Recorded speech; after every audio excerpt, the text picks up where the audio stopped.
நன்று கருது நாளெல்லாம் வினைசெய் கருமமே கண்ணாயிரு நினைப்பது முடியும். ஆனந்த வணக்கம் அன்பு நண்பர்களே. நம்பிக்கையின் மீது நம்பிக்கை வையில் இன்று நாம் பார்க்க இருப்பது, உங்கள் அருகில் இருப்பவர் யார்? ஒரு நாளில் காரில் போயிட்டுருக்கோம். 120 கிலோமீட்டர் வேகத்தில் கார் போயிட்டுருக்கு. அப்போ பக்கத்தில் இருக்கக்கூடிய டிரைவர் சொல்கிறாரு, சார் நீங்கள் போய் பின்னாடி தூங்குங்க அப்படிங்கிறாரு. நான் முன்னாடி டிரைவர் சீட் பக்கத்தில் உட்காந்து தூங்கிட்டு இருந்தேன். ஸோ அப்போது அவர் சொன்ன உடனேயே ஏங்க அப்படின்னு கேட்டால், சார் நீங்கள் தூங்குறத பார்த்தா எனக்கும் தூக்கம் வருது அப்படின்னு என் டிரைவர் சொன்னார். உடனே எனக்குள்ள ஒரு உள்ளார்ந்த ஒரு உணர்வு என்னென்னு என்னால் புரிஞ்சிக்கவே முடியல. உடனே நான் பின்னாடி போய் உட்காந்துட்டேன். உட்கார்ந்ததுக்கப்புறம் நிஜமாகவே எனக்கு தூக்கமே வரல. ஏன் அப்படின்னா, அந்த டிரைவர் சொன்ன ஒரு கருத்து, ஒரு வார்த்தை எனக்குள்ளே மறுபடியும் ஓடிக்கிட்டே இருந்துச்சு. என்ன சொன்னார் டிரைவர்? சார் நீங்கள் தூங்குறத பார்த்தா எனக்கு தூக்கம் வருது, தூக்கத்துக்கான உணர்வு வருது, அதனால் என்னால் வண்டி ஓட்ட முடியல அப்படின்னு சொன்னார். உடனே எனக்கு அந்த இரவு முழுதுமே என்னோட மனதில் திரும்ப யோசித்த ஒரு விஷயம், ஒரு வாகனம் ஓட்டக்கூடிய ஒரு டிரைவருக்கும் கூட பக்கத்தில் இருக்கக்கூடிய ஒரு உணர்வு வருது அப்படின்னா, நம்மளோட வாழ்க்கையில் நம்ம கூட வராங்கல்ல, அவங்களோட உணர்வு நம்ம வாழ்க்கையில் எப்படி இருக்கும்? இதை யோசித்து பார்க்கும்போது தான் தெரிஞ்சது.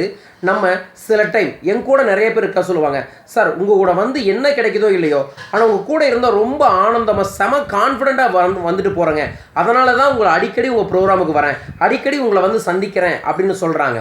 அதுபோல தான் நான் சில இடத்துக்கும் சில நபர்களுடையும் இருக்கும்போது அந்த இடத்துல ரொம்ப ஆனந்தமாகவும் ரொம்ப இன்பமாகவும் சுறுசுறுப்பாகவும் இருப்பேன். அப்போ யோசித்து பார்க்கும்போது அது என்னால் தான் அந்த சுறுசுறுப்பா அப்படின்னா, இது என்னால் இல்லை, என்னை சுற்றி இருக்கக்கூடிய சூழலாலும் என்னை சுற்றி இருக்கக்கூடிய நபர்களாலும் தான் இந்த சுறுசுறுப்பும் ஆனந்தமும் தன்னம்பிக்கையும் வருது அப்படிங்கிறத நான் தெரிஞ்சுக்கிட்டேன். ஸோ உங்கள் வாழ்க்கையில் நீங்கள் நிஜமாகவே முன்னேறணும், ஜெயிக்கணும், சாதிக்கணும், கோடீஸ்வரராய் வரணும் அப்படின்னா, உங்கள் கூட இருக்கிறவங்களாம் யாருன்னு கவனிங்க.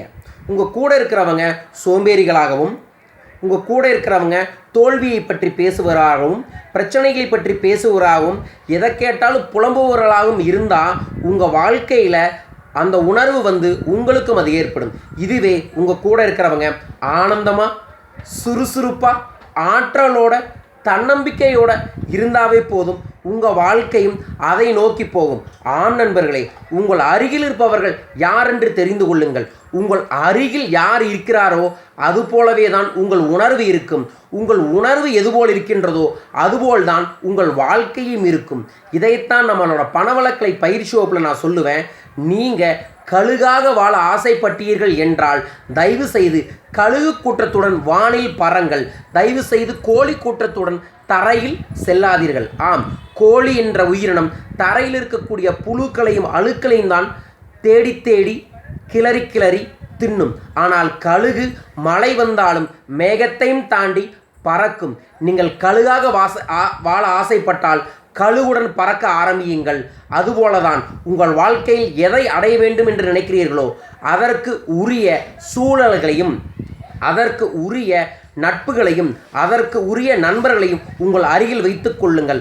அவ்வாறு வைத்து செயல்பட ஆரம்பித்தீர்கள் என்றால் உங்கள் வாழ்வின் உச்சத்தை நீங்கள் கண்டிப்பாக அடைய முடியும். இதை புரிந்து கொண்டு செயல்படுங்கள். மிக விரைவில் இன்னொரு வீடியோ மூலமாக வரேன். தொடர்ந்து எங்களோட பணவளக்கலை பயிற்சி வகுப்புக்கும், விற்பனைக்கலை பயிற்சி வகுப்புக்கும், தொழில் வளக்கலை பயிற்சி வகுப்புக்கும் எங்களை தொடர்பு கொள்ளுங்கள். எங்களோட நம்பர் 9790044225. இந்த வீடியோவை லைக் பண்ணுங்கள், ஷேர் பண்ணுங்கள், உங்கள் நண்பர்களுக்கு இதை பற்றி பகிர்ந்து கொள்ளுங்கள். உங்கள் வாழ்வின் வளத்திற்கு நாங்கள் வழிகாட்ட தயாராக இருக்கின்றோம். வாழ்க, வெல்க, நன்றி.